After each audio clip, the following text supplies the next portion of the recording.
Hello everyone, I'm Ben. Today we're unboxing an RTK base station.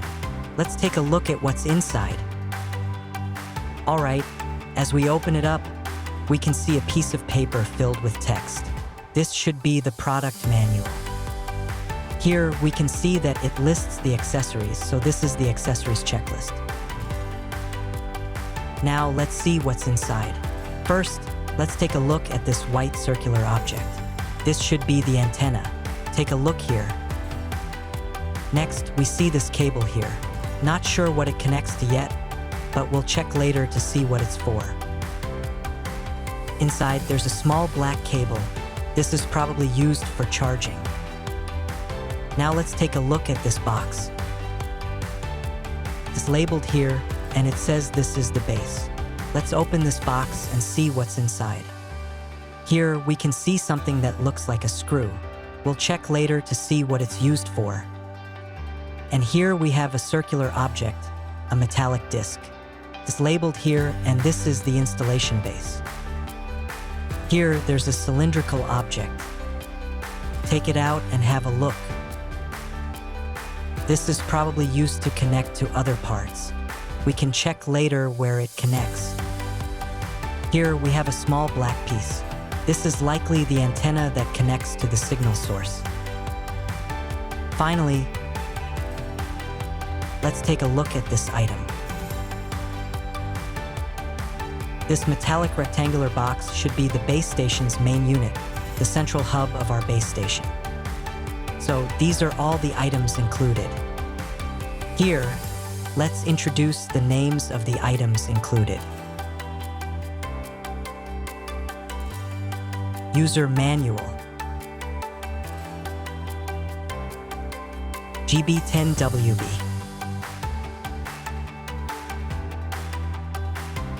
USB data cable,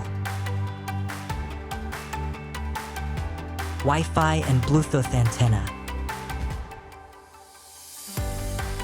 10-meter cable for antenna, multi-band high-precision external antenna,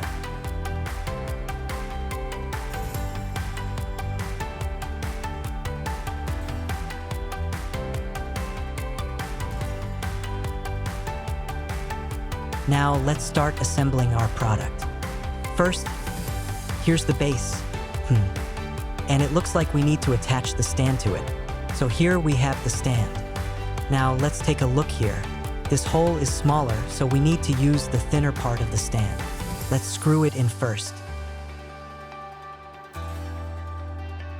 Once we've screwed it in, next we'll connect the antenna. The antenna has a hole at the back, and we'll place it on the larger hole here. Similarly, we'll screw it in. Be careful while screwing it in. Next, there's a protective cover under the antenna. We need to remove it. Sorry, could you help me? I can't get it off.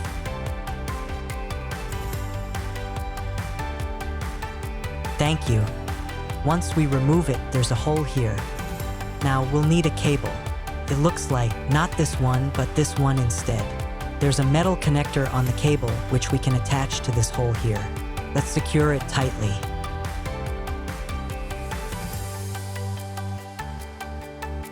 Here, on the outermost part of the protective cover, we need to remove it as well.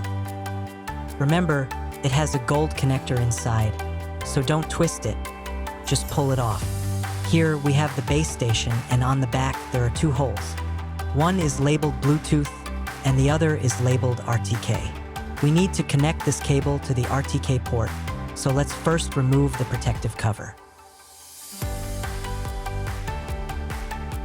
Attach the metal connector to the RTK port.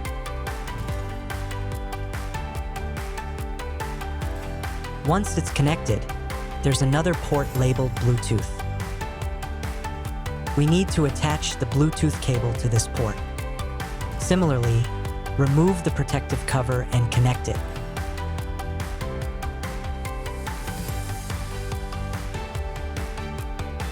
The assembly is complete.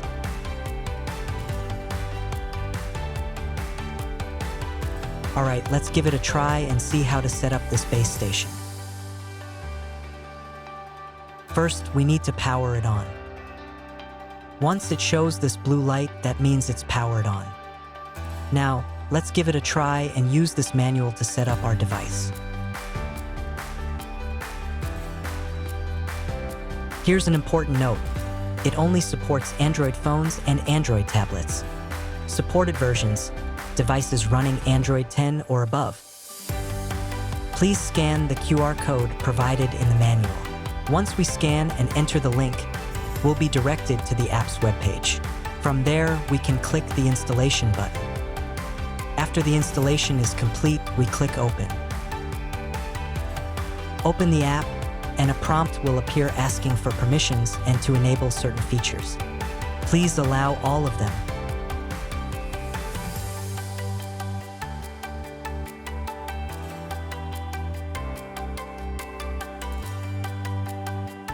Tap the Bluetooth icon on the home screen to open the Bluetooth settings window.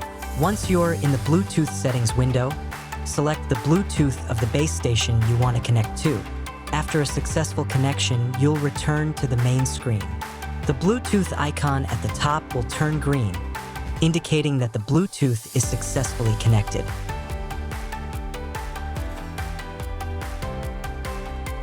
Next, we'll begin setting up our Wi-Fi. Here's an important point to note. Our Wi-Fi must be 2.4 GHz. Make sure to keep that in mind. Then tap the Wi-Fi icon to open the Wi-Fi settings window. Once you're in the Wi-Fi settings window, you can either directly enter the SSID name you want to use or select the SSID from the list. Then, enter the password. Once you've entered it, click Update GB-10 configuration. A window will pop up asking if you're sure. Select Yes to confirm. Once this icon appears, it means the connection was successful. Next, tap the icon in the top left corner that looks like a document and enter it. Let's check if the Wi-Fi is properly connected. If it shows yes next to the Wi-Fi, that means the Wi-Fi is successfully connected. Now, let's move on to the next step. First, return to the main screen. Then, it will ask you to tap the icon that looks like a power tower, so click on the icon at the bottom. Once you enter the base station settings window, information like the IP address will appear. Enter your own IP address, domain, and IP port. Please note, make sure to set up the mounting point name and password in your server backend beforehand. Enter the base station mounting point name and password you created in the backend. After entering the password, scroll down and select the default value for MSM. Finally, click Update GB-10 configuration. A confirmation window will pop up asking if you're sure. Select Yes. After completing the setup, you can also click on the document icon in the top left corner. You can check whether Wi-Fi, GNSS, and base station settings all show yes. If they do, this step is complete.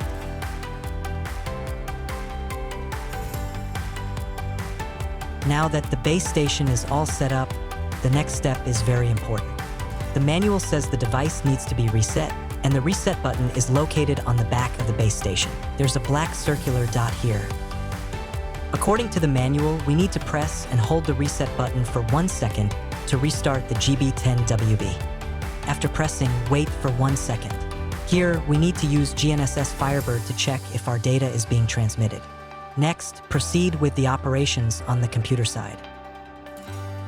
Please go to the official website's download section to download GNSS Firebird. Download the compressed file, extract it, and open GNSS Firebird.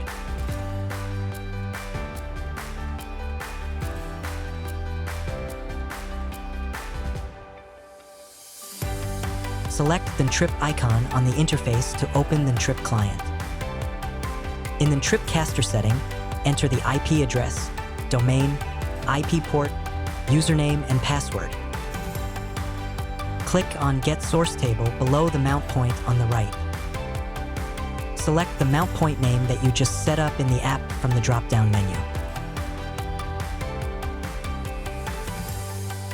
Select the Connect icon in the bottom left corner, and the data will start transmitting.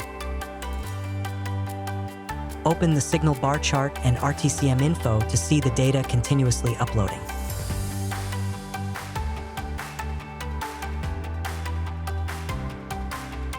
The GB-10WB is now set up and complete. And that completes the setup for the GB-10WB. See you next time. Goodbye.